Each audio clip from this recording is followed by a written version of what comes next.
Simulia block अड़ाठारे थिबा सरकारी प्राथमिक विद्यालय 66तम वार्षिक उत्सव अनुष्ठित हो जाइछि।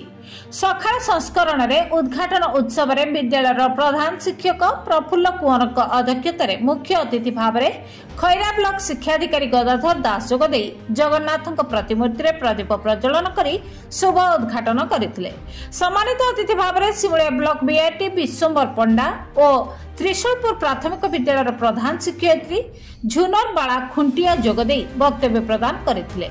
विद्यालय शिक्षक जन्मेजय शुक्ला अतिथि परिचय और मंच परिचालना करथिबा बेले शिक्षयित्री पद्मिनी राय महापात्र वार्षिक विवरणी पाठ करथिले। स्वागत नृत्य और स्वागत संगीत विद्यालय छात्र छात्री मानक द्वारा परिवेशन करा दैथिला। तेबे द्वितीय संस्करण रे उद्यापनी उत्सव रे विद्यालय परिचालना कमिटी सभापति रश्मिता राणी महांती सभापतित्व रे मुख्य अतिथि भाव में प्राक्तन सदस्य ओडिशा साहित्य एकाडेमी रो भरत चंद्र दास मुख्य अतिथि भाव में जोगदे भल मनीष हेबा पई तांको वक्तव्य रे प्रकाश करथिले। अन्यतम अतिथि भाव में अवसरप्राप्त शिक्षक गोविंद चंद्र बेहेरा वरिष्ठ सांबादिक प्रफुल्ल कुमार पट्टनायक प्रमुख जोगदे वक्तव्य प्रदान करथिले। सेही मंच रे अतिथि द्वारा कृति प्रतियोगी मानकु मानपत्र और कप दे संबर्धित करा दैथिला। शिक्षयित्री पद्मिनी राय महापात्र धन्यवाद अर्पण करथिले। परे विद्यालय छात्र छात्री मानक द्वारा सांस्कृतिक कार्यक्रम अनुष्ठित होइतिला।